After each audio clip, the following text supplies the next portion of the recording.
À l'origine, on avait ça. Autant dire qu'on partait de loin, de très très loin même.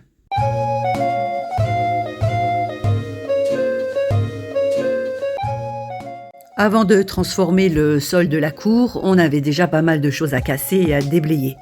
Donc les premières années, on a fait beaucoup de nettoyage, histoire de rendre la zone pratique pour se garer, pour les artisans et pour nous-mêmes, pour les travaux de la maison. 5 ans après, on décide donc d'attaquer le cœur du problème.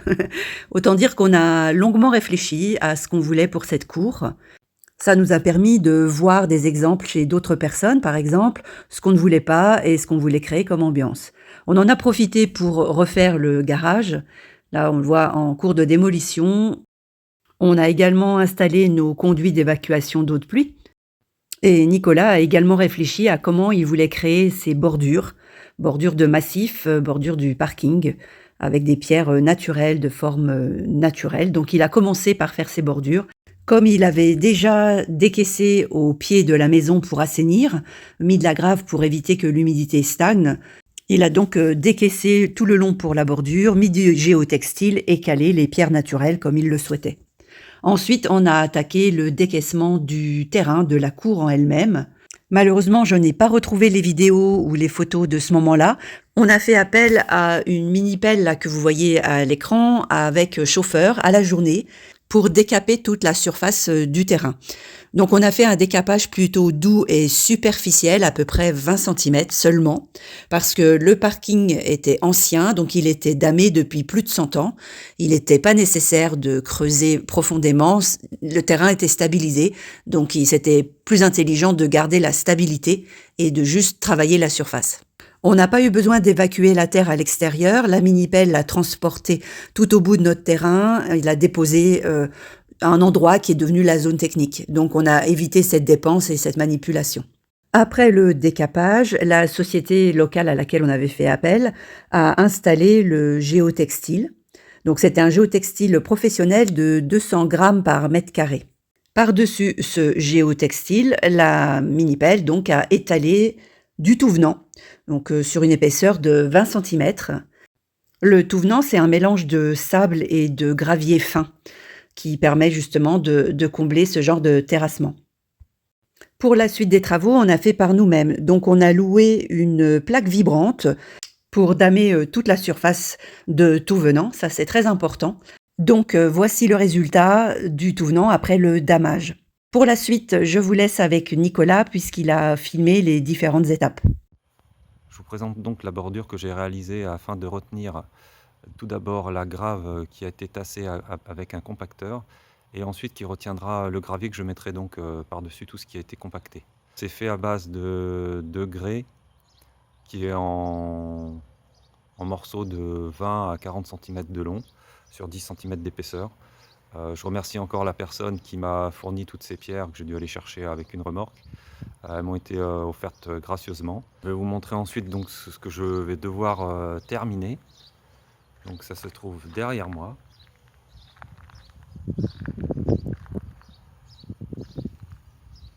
Voilà, là on voit que la bordure a été faite à base de petites briques rouges.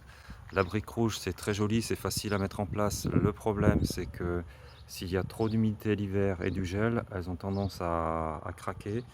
Donc je les recommande pas spécialement. Il vaut mieux mettre du béton coloré de la même couleur. La brique est vraiment pas l'idéal là où il y a de fortes gelées. Ensuite donc j'ai continué la petite bordure à base de pierre donc pour terminer cet arrondi et pour terminer donc tout le parking. Cette bordure que je ne cimente pas, qui est juste posée et qui sera tenue d'un côté par la terre et de l'autre côté donc par la grave tassée.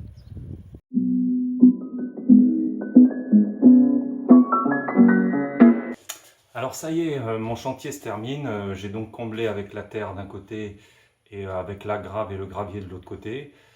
Je suis assez satisfait du résultat. En fait, le vrai résultat, c'est lorsque j'aurai mis le gravier en finition.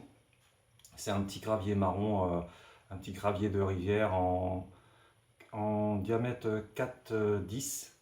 Pourquoi j'ai choisi un gravier plutôt qu'un bitume, plutôt qu'un autre élément?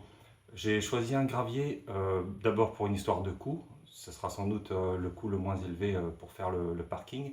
Et ensuite, si je mettais du bitume, quelle que soit la couleur, le bitume va vraiment absorber la chaleur et nous la restituer pendant l'été. Alors déjà, la canicule est assez insupportable, on peut dire, en ce moment, hein, les 40 degrés, c'est assez insupportable. Alors imaginez 100 mètres carrés de bitume à côté de la maison, ça serait vraiment un effet multiplié par 2 au niveau des sensations de chaleur, quoi. Ça serait vraiment étouffant. Donc voilà pourquoi je vais mettre un gravier qui est assez clair malgré tout, mais pas trop clair parce que sinon c'est éblouissant pour les yeux.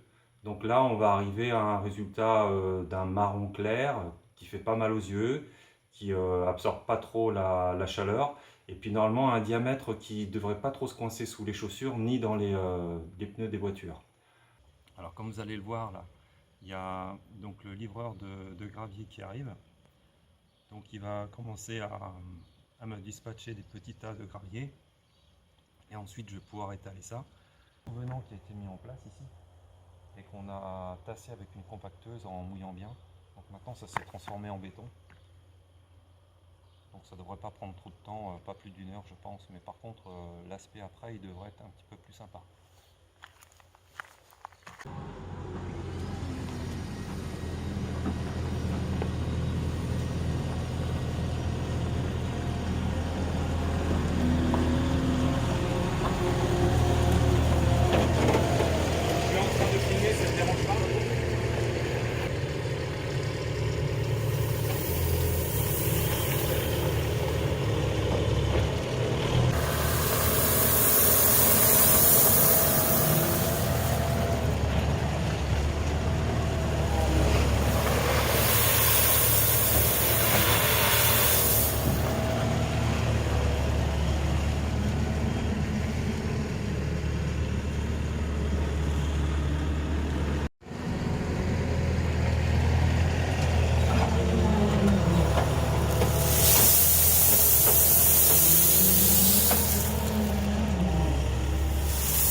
Donc voilà le travail terminé et le résultat final.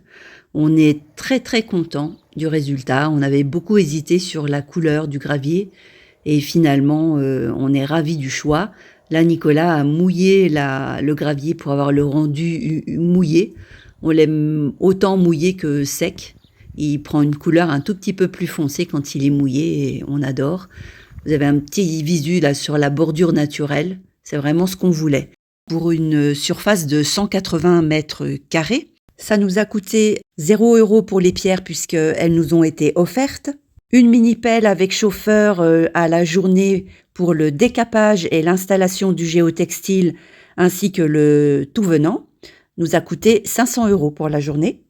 Le géotextile en 200 grammes par mètre carré pour 180 mètres carrés de surface plus les petits bouts pour les bordures nous a coûté 240 €. La location de la plaque vibrante pour une journée nous a coûté 50 €. Et enfin, la livraison du gravier, donc le prix du gravier plus la livraison, nous a coûté 200 €. Ce qui nous fait un total de 990 €. Au niveau du temps investi, les bordures ont pris 2-3 journées soirées. Et les travaux de pelleteuse, dameuse et étalage du gravier nous ont pris en fait seulement 2 jours. Vous pourrez retrouver toutes ces infos détaillées en barre de description. Alors le choix de ces bordures naturelles est un choix personnel, hein, pour un rendu esthétique le plus naturel possible. On voulait pas de bordures droites, rectilignes, bétonnées. C'est absolument pas le style de notre jardin. Donc d'un côté, les bordures, les pierres retiennent le gravier, de l'autre côté, le paillage. Vous verrez en fin de vidéo notre entretien hebdomadaire. Donc ça se passe très bien et vous verrez également l'évolution du gravier. Donc c'est une cour qui nous sert de parking pour les invités. On peut garer jusqu'à 3 voitures, faire facilement les marches arrière, les manœuvres pour ressortir et c'est ce qu'on souhaitait. Pour végétaliser ce grand mur le long du parking de la cour, vous nous connaissez, on ne peut pas s'empêcher de parler de plantes. On a mis des jasmins, des faux jasmins, des Trachelospermum jasminoïdes. Pour rentrer un peu plus en détail sur le choix de cette plante, l'entretien, etc., on a décidé de consacrer une autre vidéo spécifique.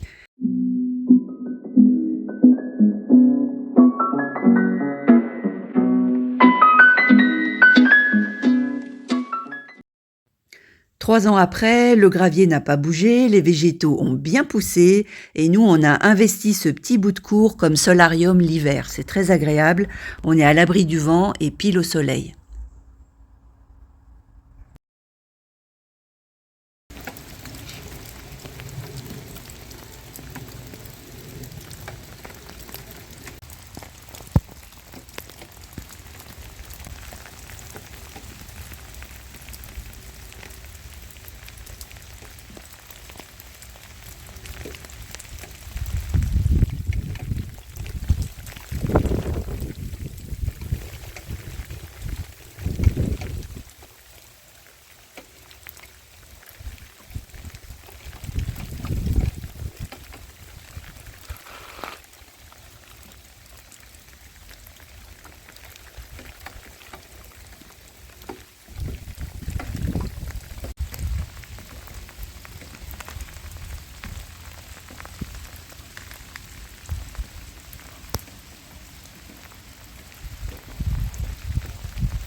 Si vous décidez d'utiliser un gravier pour un espace, une cour, et d'aménager de cette manière, prenez en compte en fait l'esthétique de votre maison, la couleur du toit, de la façade, des matériaux utilisés, les pierres, si vous avez du bois, si c'est plutôt des teintes grisâtres ou plutôt briques ou plutôt un peu marron comme nous. C'est ce qui fera en fait l'harmonie de votre jardin.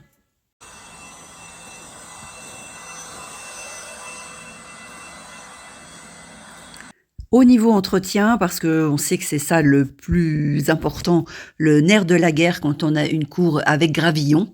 Beaucoup se plaignent d'avoir des végétaux qui poussent à l'intérieur. Donc en fait, nous, on utilise 2 outils. Le souffleur pour enlever tout ce qui tombe, les feuilles, les petits végétaux, etc.